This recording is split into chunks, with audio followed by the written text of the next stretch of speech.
Olha só, sexualidade e espiritualidade. Para muita gente, essas duas coisas elas simplesmente não se misturam, né? De um lado a gente tem o corpo, o desejo, do outro a alma, a busca por algo maior, a transcendência. Mas e se existisse uma filosofia que junta tudo isso? Uma prática que enxerga o sexo não como um problema, mas quem sabe como uma ponte para o divino? É exatamente nessa ideia, nessa união que parece tão improvável que a gente vai mergulhar agora. Então, a grande questão que fica no ar é essa, né? Sexo e espiritualidade.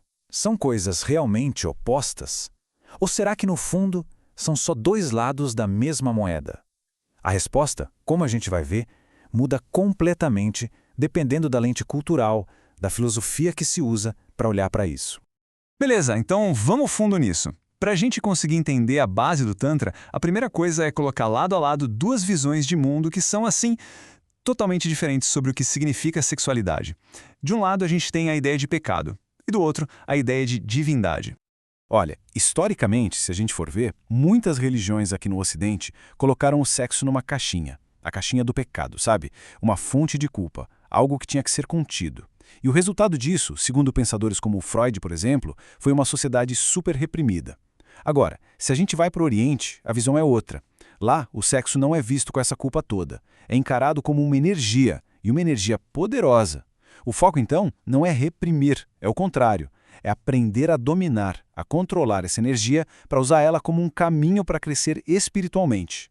Certo. E para entender como é que funciona esse controle na prática oriental, a gente precisa dar uma olhada no que seria o mapa energético do nosso corpo. Pensa num sistema que organiza toda a nossa energia vital em pontos específicos, que são os famosos chakras.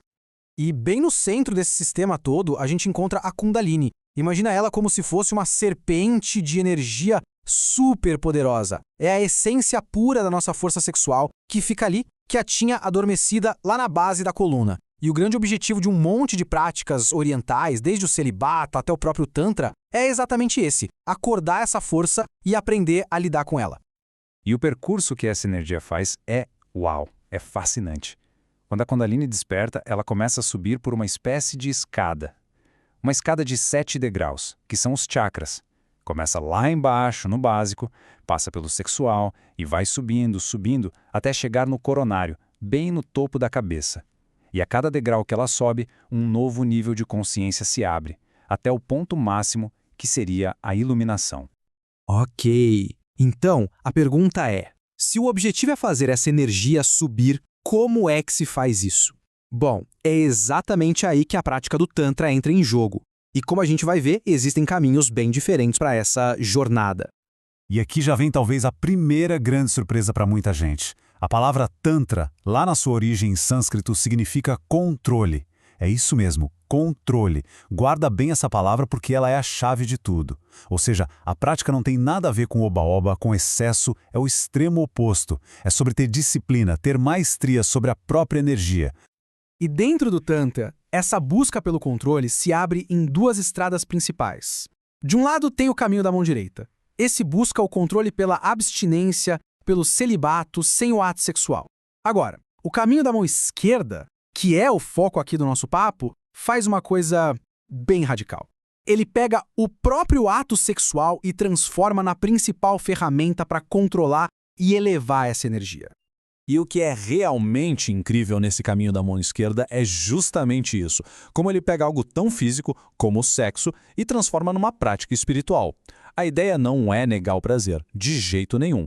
É usar esse prazer de um jeito totalmente diferente, com um novo propósito. E a diferença para o orgasmo que a gente conhece, o orgasmo comum, é gigante. Pensa assim, o orgasmo comum é um pico bem rápido e logo depois a energia cai, né? No Tantra, o objetivo é completamente diferente. A meta é surfar a onda do prazer, controlar esse pico, não deixar a energia toda escapar. É como manter um estado de prazer nas alturas, de forma contínua, um platô. E é nesse estado, nesse platô, que a mágica da transformação espiritual acontece. A lógica por trás disso é bem direta, na verdade. Ao sustentar esse estado de energia lá em cima, a Kundalini ganha, digamos, o combustível e o tempo necessários para fazer aquela subida pela escada dos chakras. E ao fazer isso, ela vai ativando os centros de energia superiores, o que pode levar a experiências incríveis de iluminação, de expansão da consciência. E toda essa prática, sabe, toda essa forma de ver o mundo, ela não surge do nada. Ela é construída em cima de uma única filosofia, uma base, uma ideia que, ao mesmo tempo que é super simples, é também completamente revolucionária. E essa ideia é a seguinte: o primeiro e mais fundamental princípio do Tantra é que tudo, absolutamente tudo, é divino. Se a gente parte daí, a coisa toda muda de figura. Porque se tudo é divino, então nada é, por natureza, um pecado. Aquelas noções de bem e mal, certo e errado, elas meio que se dissolvem. O que passa a importar de verdade não é o ato em si, mas a intenção, a consciência que se coloca por trás daquele ato.